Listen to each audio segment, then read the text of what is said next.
भारत सरकार के स्तर पर कानून व्यवस्था से जुड़े रिफॉर्म्स हुए हैं। उन्होंने पूरे देश में शांति का वातावरण बनाने में मदद की है। आप भी जानते हैं कि भारत की विविधता, भारत की विशालता की वजह से हमारे लॉ एनफोर्समेंट सिस्टम पर कितना दबाव होता है। इसलिए बहुत जरूरी है कि हमारा ये सिस्टम सही दिशा में ऊर्जा लगाए, वरना हमने देखा है कि कितने ही अनावश्यक केसों में छोटी छोटी गलतियों की जांच में ही पुलिस डिपार्टमेंट की ऊर्जा चली जाती है। इसलिए हमने व्यापार कारोबार से जुड़े अनेकों प्रावधानों को अब डीक्रिमिनलाइज कर दिया है, उन्हें अपराध की श्रेणी से बाहर निकाल दिया है। 1,500 से ज्यादा पुराने कानूनों को समाप्त करके भविष्य का बहुत बड़ा बोझ कम किया गया है। मैं तो राज्यों से भी आग्रह करता हूं, आप भी अपने यहां कानूनों को इवेल्युएट कीजिए। आजादी के पहले के जितने कानून हैं उनको वर्तमान तारीखों के साथ बदलाव लाइए। हर कानून में क्रिमिनल एंगल और निर्दोष नागरिकों को परेशानी, वो वक्त से चला गया है जी।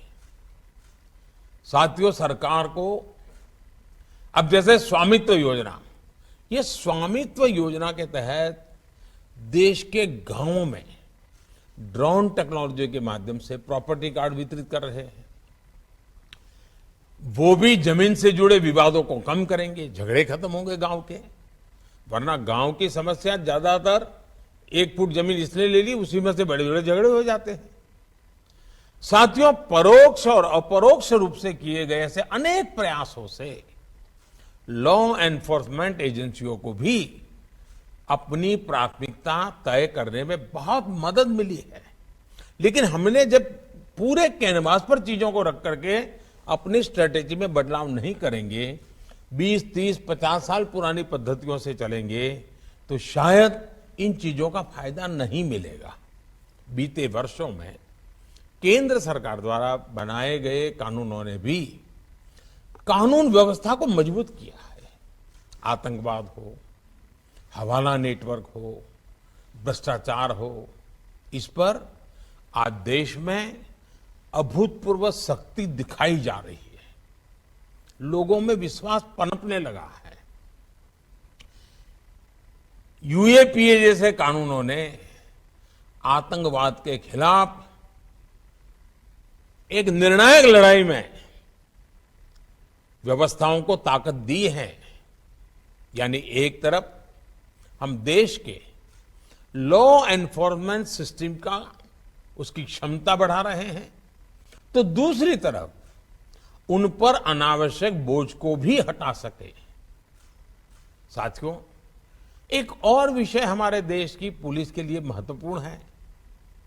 जैसे आज देश में 1 नेशन 1 राशन कार्ड की व्यवस्था बनी है, 1 नेशन 1 मोबिलिटी कार्ड की व्यवस्था हो रही है, 1 नेशन 1 ग्रिड बना है, 1 नेशन 1 साइन लैंग्वेज बनी है, वैसे ही पुलिस की वर्दी को भी लेकर भी ऐसी कोई अप्रोच अपनाई जा सकती है। क्या हमारे राज्य मिल बैठ करके, इससे बहुत लाभ होंगे। एक तो क्वालिटी मटेरियल प्रोडक्ट होगा, क्योंकि मास स्केल पर होगा।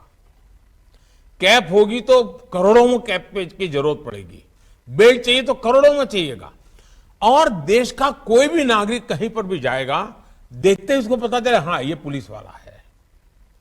अब जैसे पोस्ट ऑफिस का डिब्बा, हिंदुस्तान में कोई पढ़ा लिखा अनपढ़ आदमी को मालूम है ये पोस्ट का डिब्बा है, यहां ना कागज डाला वह पहुंचता है।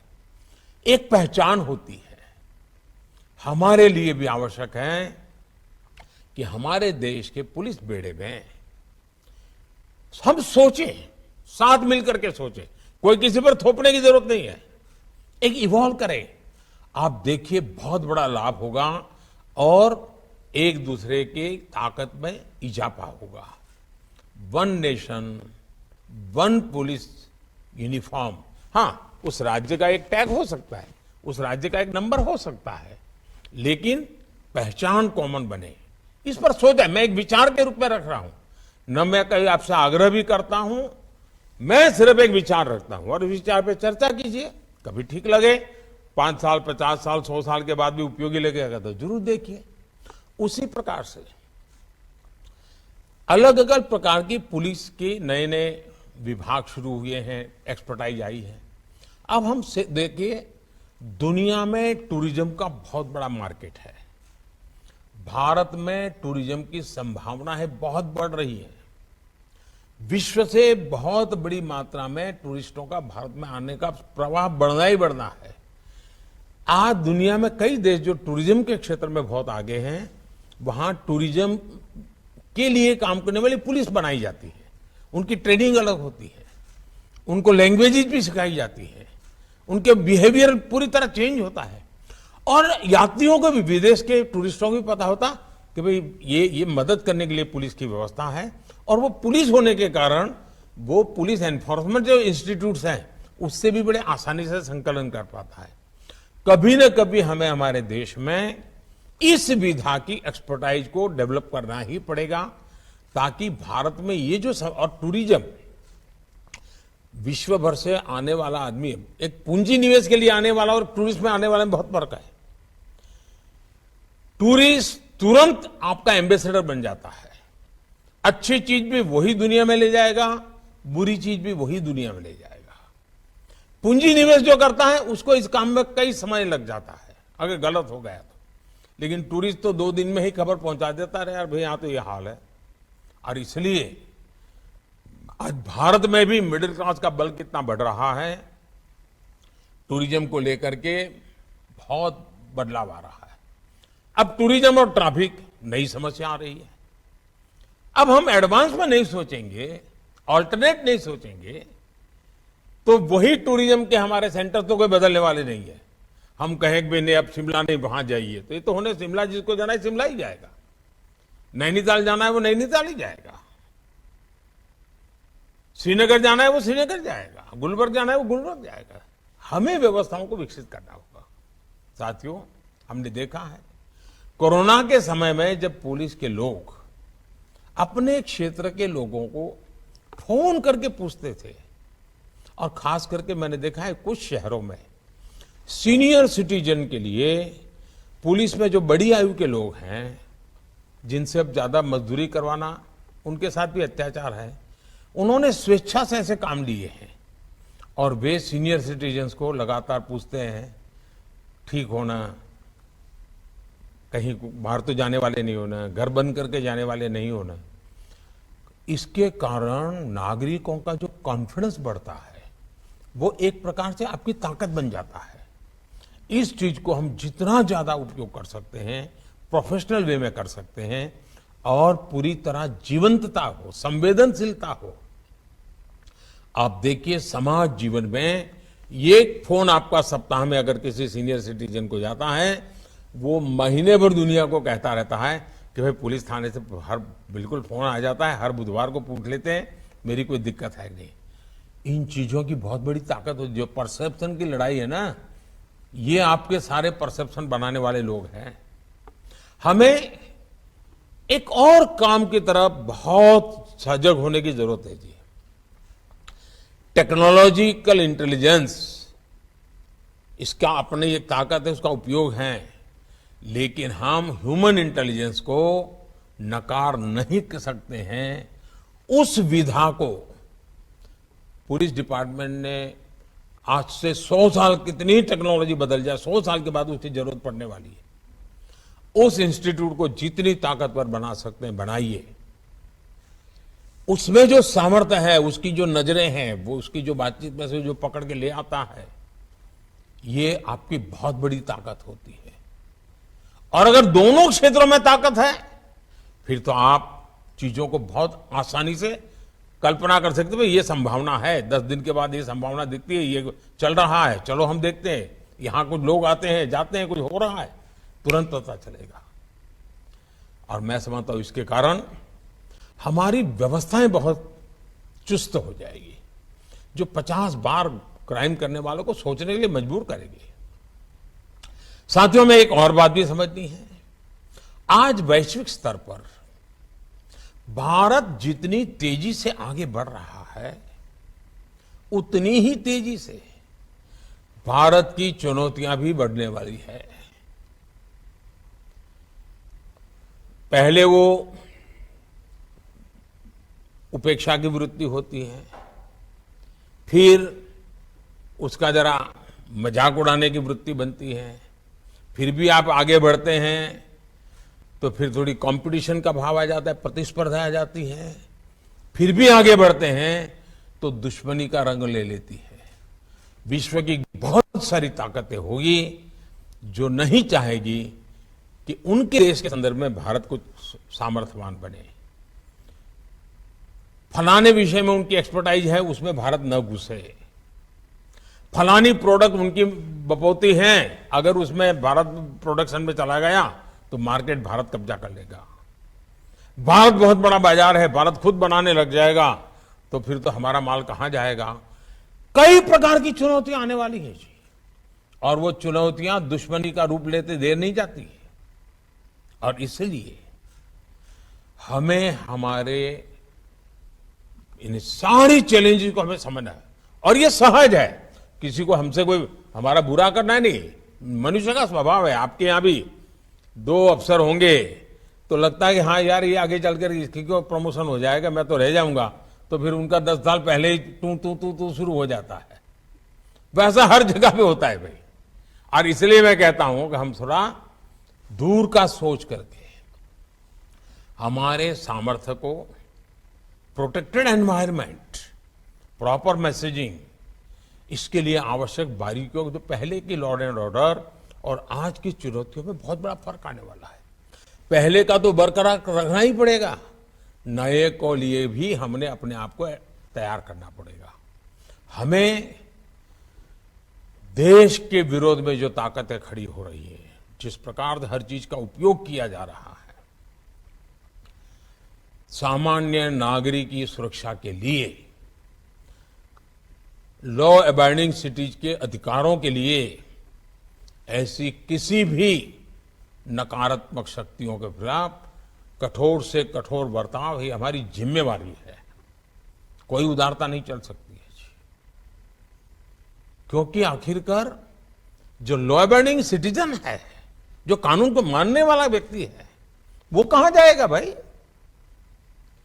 हमारा काम है, और ऐसे 99% सिटीजन वही होते हैं जी, 1% का ही प्रॉब्लम होता है।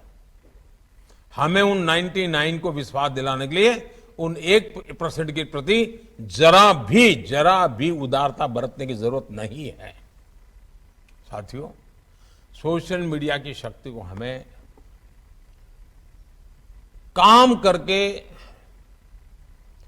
क्या हो रहा है इतने मात्र से उसको आंकना नहीं चाहिए। एक छोटी सी फेक न्यूज पूरे देश में बड़ा बवाल खड़ा कर सकती है। हमें मालूम है आरक्षण की ऐसी अफवाह फैल गई, फेक न्यूज चल दिया, क्या कुछ नुकसान झेलना पड़ा था देश को। 6-8 घंटे के बाद जब पता चला तो सब शांत हो गए, लेकिन तब तक तो नुकसान बहुत हो चुका था। और इसलिए लोगों को हमें एजुकेट करते रहना पड़ेगा कि कोई भी चीज आती है उसको फॉरवर्ड करने से पहले 10 बार सोचो भाई। कोई भी चीज आती है उसको मानने से पहले जरा वेरीफाई करो, और सारे प्लेटफॉर्म पर वेरिफिकेशन की व्यवस्था होती है। आपको 1-2-10 जगह पे 8 चक्कर लगाओगे तो कुछ ना कुछ नई वर्जन मिल जाएगा। ये हमें लोगों को एजुकेट करना होगा। हमें ऐसी फेक वर्ल्ड से ड्रिवन सोसाइटी, उसी से डरी हुई सोसाइटी, उसी से ड्राइव होने वाली सोसाइटी, इसके बीच में एक बहुत बड़ी शक्ति हमने खड़ी करनी होगी, टेक्नोलॉजिकल शक्ति खड़ी करनी होगी। साथियों, सिविल डिफेंस की आवश्यकता है। और जैसे अभी अमित भाई बता रहे थे, भाई कुछ चीजें हैं जिस पर हमारा ध्यान अभी हट रहा है। अमित भाई ने सही चीजों को पकड़ा है। आप लोग भी चिंतित, ये जो अनेक दशकों से चली हुई चीजें हैं, इसका बहुत उपयोग है। स्कूल कॉलेज में भी इसको हमने, सिविल डिफेंस से विषय हो, प्राइमरी हेल्थ वाले विषय हो, ये जो चीजें होती है जो पहले भी करते थे हम लोग, फायर फाइटिंग की व्यवस्था हम पहले भी करते थे। इसको हमने सहज स्वभाव बनाना चाहिए। और मैंने तो कहा है, हर नगर पालिका महानगर पालिका में सप्ताह में एक दिन किसी स्कूल में जाकर के फायर फाइटिंग के क्षेत्र के लोग और पुलिस ने जाकर के ड्रिल करनी चाहिए। तो स्कूल के बच्चे देखेंगे तो उनका भी एजुकेशन हो जाएगा, जो सिस्टम है वो भी उनकी ड्रीम और प्रैक्टिस होती जाएगी। अगले हफ्ते दूसरी स्कूल, फिर एक स्कूल का 10 साल में एक बार बारी आएगी बड़े शहर में तो। लेकिन हर पीढ़ी को पता चलेगा कि सिविल डिफेंस के संबंध में, फायर फाइटिंग के संबंध में ये सारी ड्रिल नागरिकों को करनी होती है। आपको भी एक बहुत बड़ी ताकत मिलेगी जी, ये सहज रूप से करने वाला काम है। साथियों, बीते वर्षों में आतंक के ग्राउंड नेटवर्क को ध्वस्त करने की में सभी सरकारों ने बहुत जिम्मेवारी के साथ उसकी गंभीरता को समझ करके कुछ न कुछ करने का प्रयास किया है। कहीं पर शायद सफलता पहले मिली हो, कहीं देर से मिली हो, लेकिन हर एक को इसकी गंभीरता में आज समझाना पड़े ऐसा नहीं है। अब हमें ताकत को जोड़ करके इसको हैंडल करना है जी। इसी प्रकार नक्सलवाद के हर फॉर्म को हमने पराजित करना पड़ेगा जी। बंदूक वाला भी है और कलम वाला भी नक्सलवाद है। हमें इन सब का काट निकालना पड़ेगा जी।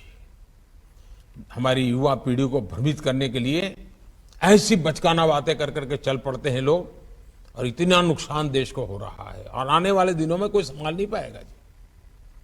और इसलिए हमने जैसे नक्सल प्रभावित जिलों पर फोकस किया है, उसी प्रकार से उन्होंने अब अपना इंटेलेक्चुअल दायरा उन जगह पे पहुंचाने का प्रयास किया है जो आने वाली पीढ़ियों में विकृत मानसिकता पैदा कर सकते हैं, एक दूसरे के प्रति द्वेष पैदा कर सकते हैं, इमोशनल चीजों को आउट ऑफ प्रोपोर्शन उछाल करके समाज के अनेक टुकड़ों में खाई पैदा कर सकते हैं, बिखराव पैदा कर सकते हैं। देश की एकता और अखंडता, सरदार वल्लभ भाई पटेल हमारी प्रेरणा हो, हमें ऐसी किसी चीजों को देश में चलने नहीं देना है। लेकिन बुद्धिपूर्वक करना पड़ेगा, समझदारी से करना पड़ेगा। हमारे फोर्सेज में भी ऐसी एक्सपर्टाइज तैयार करनी पड़ेगी। किसी राज्य में कोई घटना घटी है तो हमारे टॉप एक्सपर्ट को वहां स्टडी के लिए भेजना चाहिए। जरा जाओ 3 दिन वहां रह के आओ, वहां पर हुआ है तो उन्होंने कैसे हैंडल किया था, मामला कैसे पनपा था, उससे हम सीखते हैं।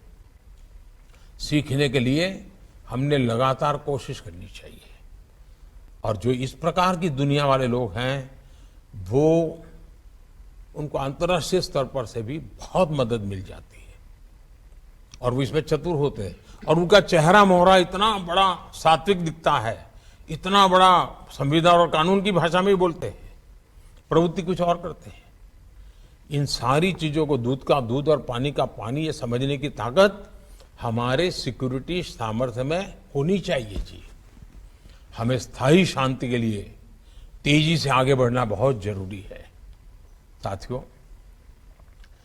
जम्मू कश्मीर हो या नॉर्थ ईस्ट हो, आज हम विश्वास गेन कर रहे हैं। डिस्ट्रक्टिव ताकतों को भी मुख्य धारा में आने का मन करने लगा है।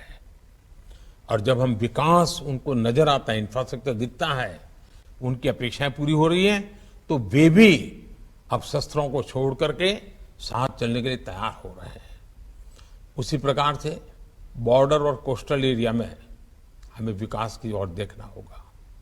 बजट में भी वाइब्रेंट विलेज की बात कही गई है, आपने इस पर सोचना चाहिए। आपके टॉप अफसर, उनको बॉर्डर विलेज में नाइट स्टे करके आना चाहिए। आग्रह कीजिए। मैं तो मंत्रियों से भी कहूंगा कि कम से कम एक साल में 5 या 7 बॉर्डर विलेज में जाकर के 2-3 घंटे बिता के आइए।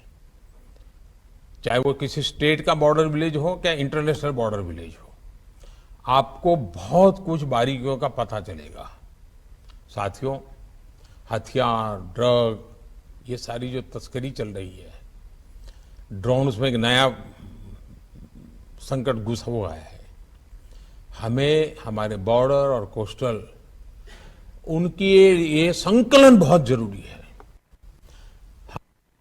हम कहेंगे भाई नहीं ये करेगी कोस्ट गार्ड, ये करेगा, इतने से बात बनेगी नहीं। हमें संकलन बहुत फ्रीक्वेंसी बढ़ानी पड़ेगी।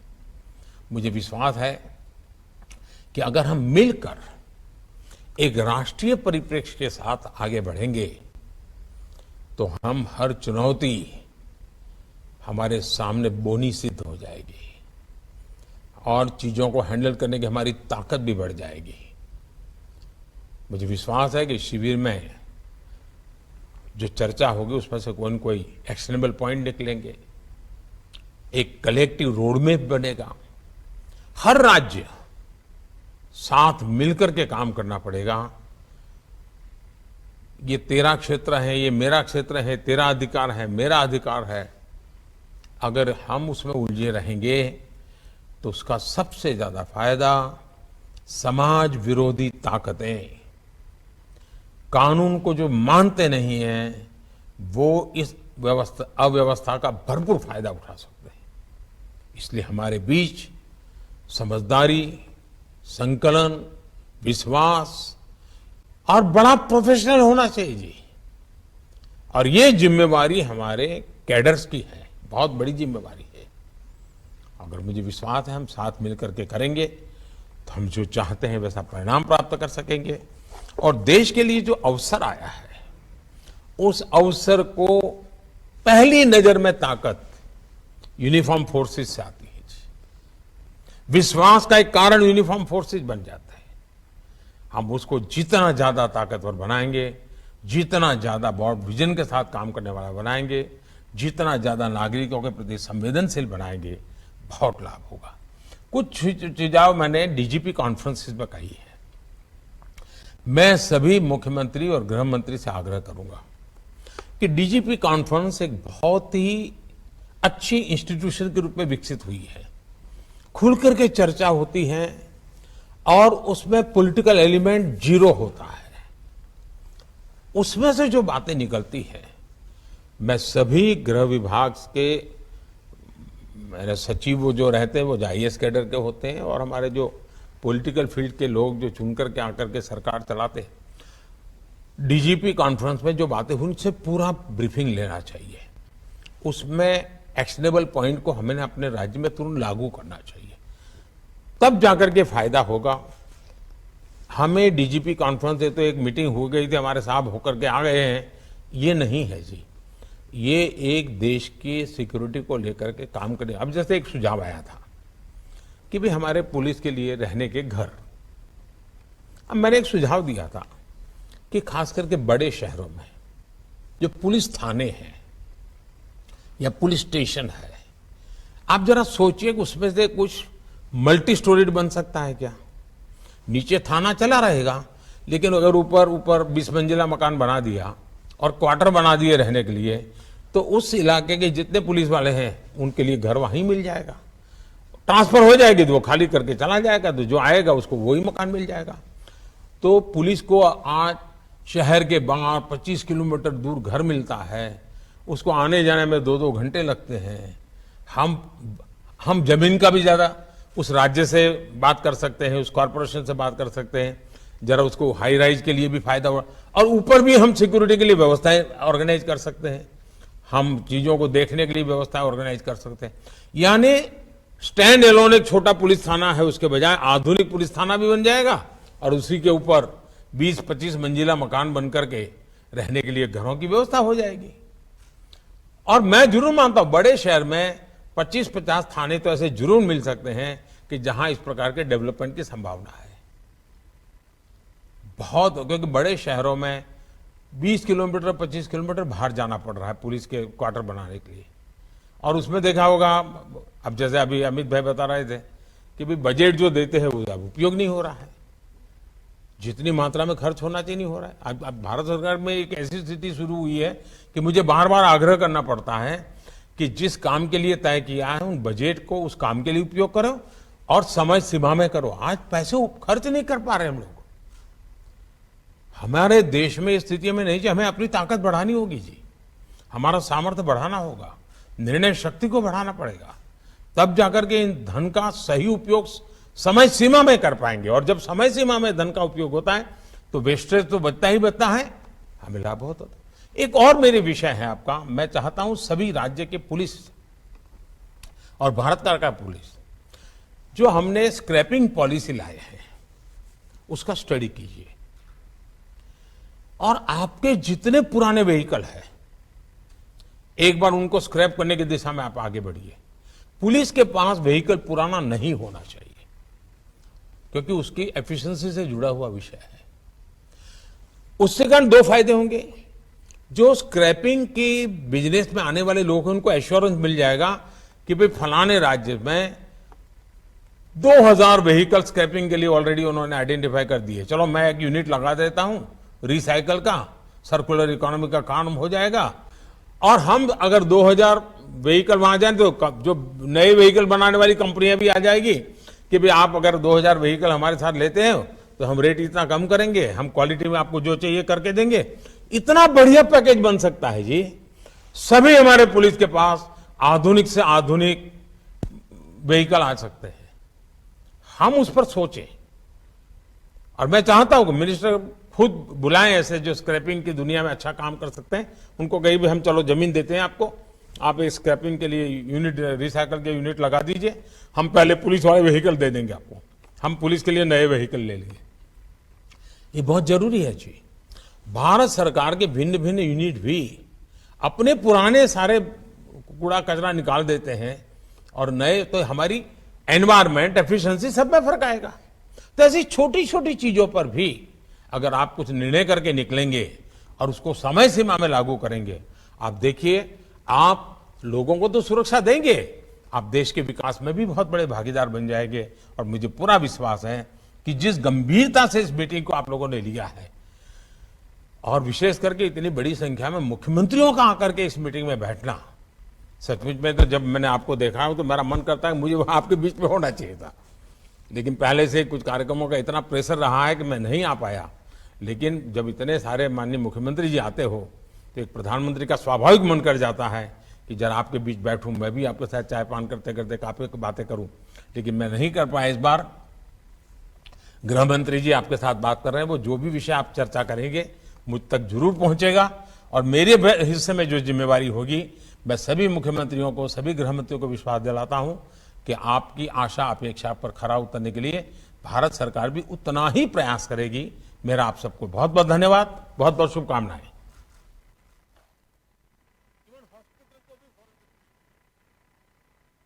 इन सबके प्रयत्न से ही फोरेंसिक साइंस का उपयोग क्राइम और क्रिमिनल को भगा के अकेला पुलिस के पास